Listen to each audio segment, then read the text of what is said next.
Hey guys, welcome back. Hope you're all well today. So today I'm going to run down my top 5 military first-person shooter games. So military shooters are obviously a very popular genre and it's definitely one of my favourite genres to play. Love my first-person shooters, but I really do like a good military game as well. So let's get started guys with the first game.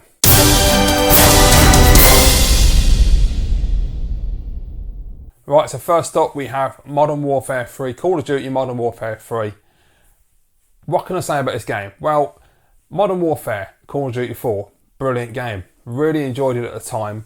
Not so much now, I'll be honest. The first time I played it, great story. I found over time I've really kind of not really been interested enough to go back and play it. Modern Warfare 2 came out, didn't like the game at all. Playing the campaign, it was very short, felt very lackluster. There was a lot of shock value with the no Russian mission. It felt like a very big come down from the first game, quite a disappointment. So when Modern Warfare 3 came out, I really didn't know what to expect, and to be quite honest, my hopes were not high. But when it came out, I was pleasantly surprised. What a fantastic game. It felt to me like a really old school type of shooter with a modern aesthetic, and it works so well. From missions such as Turbulence, through to the African missions, which is one of my favourite parts of the game, to some of the missions in London. Everything just really felt well balanced, looks absolutely beautiful, plays really well. It's got that good solid Call of Duty control scheme. And for the first time ever, I actually felt like I cared about the characters in a Call of Duty game, and in particular the Modern Warfare characters, because the Modern Warfare games, their stories are a lot better than the Treyarch games, at least in my opinion. And up until number 3, I really hadn't been that interested, I hadn't been emotionally invested, but number 3 really made me care about Price and the boys, and I've thoroughly enjoyed Modern Warfare 3. It's one of my absolute favourite Call of Duty games.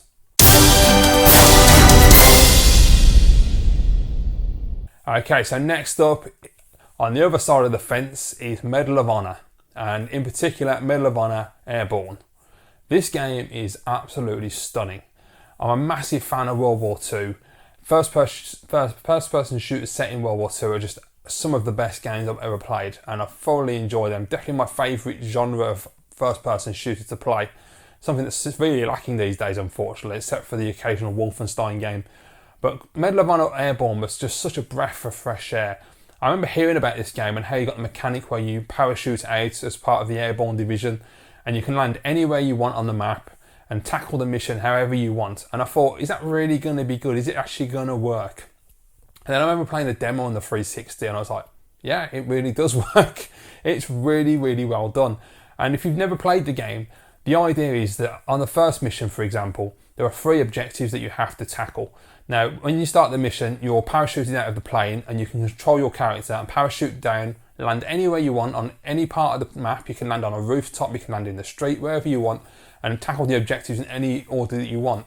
It sounds pretty straightforward and like a bit of a gimmick, but it actually doesn't. It actually does make you feel as though you were part of the Airborne division and you are parachuting into action. It's really well executed.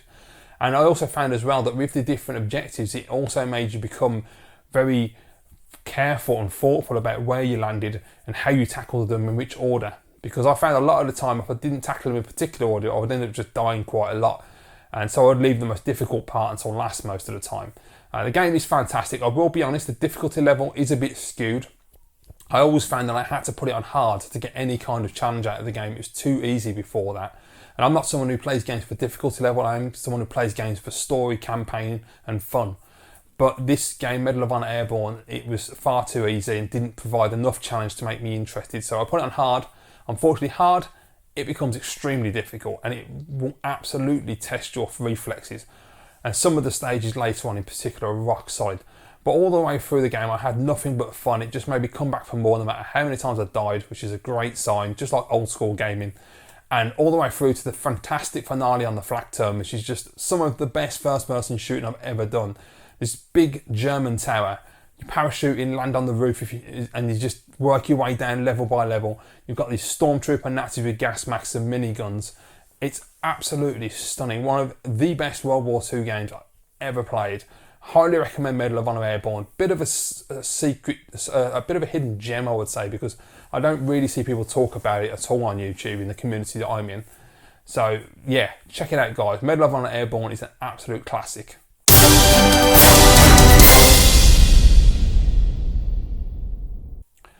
Next up, another Medal of Honor title. Now which one is it? Well, this one, it is Medal of Honor Tier 1. The reboot of Medal of Honor that came out, I believe, 2013, and based on the current conflict in Afghanistan. Absolutely love this game to bits. Yes, it had its bugs. Yes, it wasn't brilliant when it came out. But that aside, the story, the characters, the gameplay, the level design is absolutely spot on. I adore this game. I've played through it, got to be 7 times now, from beginning to end. Never get bored of the campaign. I absolutely love all of the characters. They've all got their own individual personalities. You remember all of their names. You care about what happens to the characters. It's really well written. And for the first time in a modern military setting, I actually felt as though I was a soldier. As close as I'll ever really get to being a soldier, because obviously I'll never experience that in real life. But it was just such a brilliantly executed game in that it would make you feel like a soldier, but it also gave a lot of respect and honour towards the soldiers that are fighting the current conflict, which I really, really respect quite a lot, actually. And I thought that was a nice nod, and it was well handled. It wasn't a mess. It was very respectful of their serving soldiers, and it was just an absolutely spectacular game. Thoroughly enjoyed Medal of Honor Tier 1 from beginning to end. Never got bored once playing the game, and as I say, I keep playing it over and over again. It's one of my go-to military shooters when I've got nothing else to play.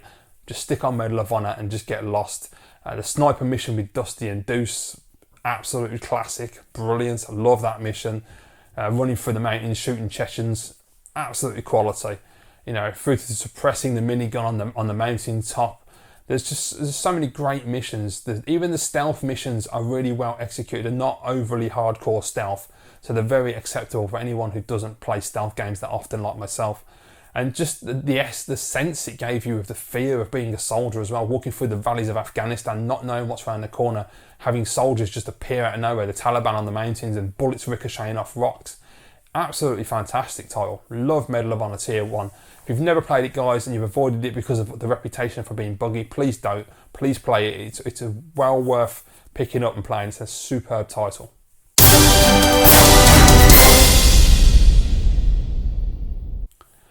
Right, so number two, one of my absolute favourite first-person shooters of any genre, most definitely one of my favourite first-person shooters in the military genre, and it is Call of Duty 2, an Xbox 360 exclusive.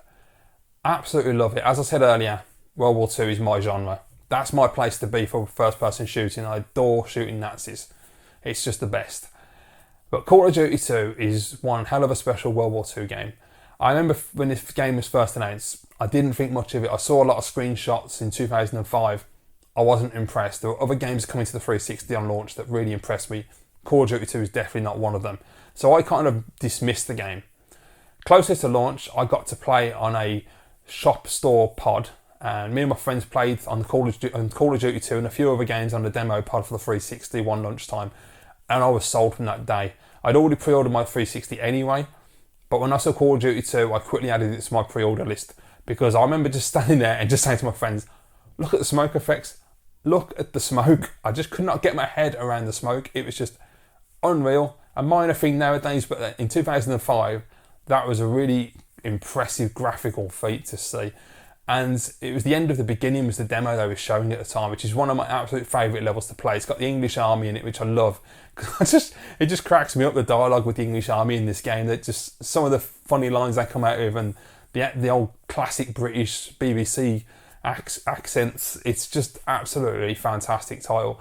From the English missions to the beautiful hills and towns of France, which I love French missions in World War II games because they look so beautifully drawn. They're absolutely gorgeous. And then you've got the American missions as well, which are rock solid, and the game does tend to ramp the difficulty up at that point. But all round, Call of Duty 2 is a fantastic campaign, but it also has a fantastic multiplayer. And this was one of the few games that I've multiplayed in my time, but one of the games that really drew me in and caught my attention, and I spent many an hour, day, week, month playing Call of Duty 2 online with my friends, and I absolutely adored it. It was just an absolutely fantastic title, and I would love to see a remaster for the Xbox One. That would just make my day.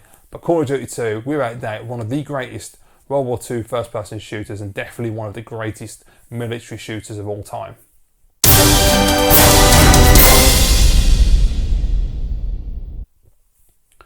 So, number one, the big one.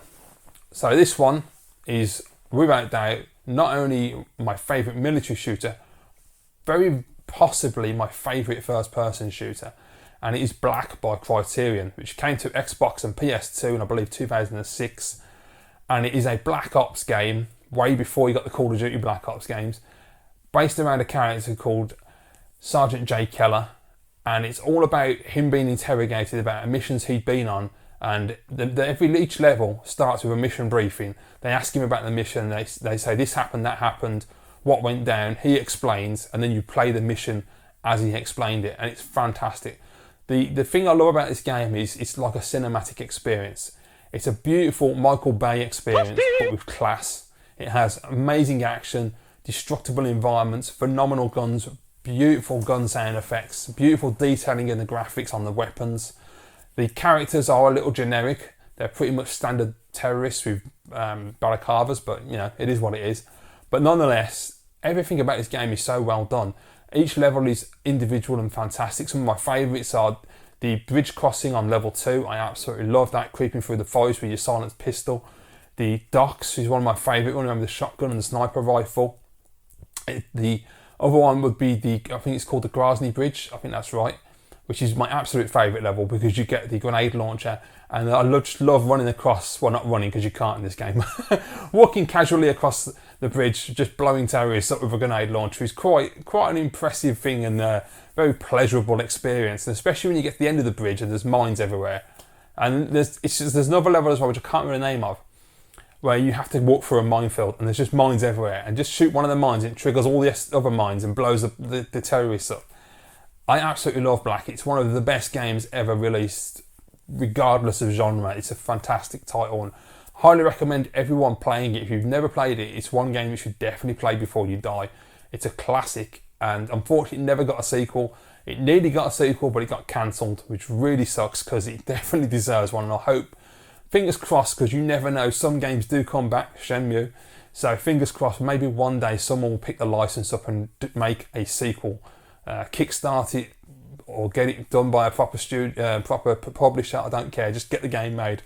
So there you go, guys, that is my top 5 military shooters. What do you think? Do you like those games? Let me know down below. What are your favourite top 5 military first-person shooters? As I say, they can cross any platform from any time of the gaming era. So I've really enjoyed this video, guys. Hope you did too. Thank you very much for watching as always. Please remember to like, comment, share and subscribe, and I'll see you in the next video.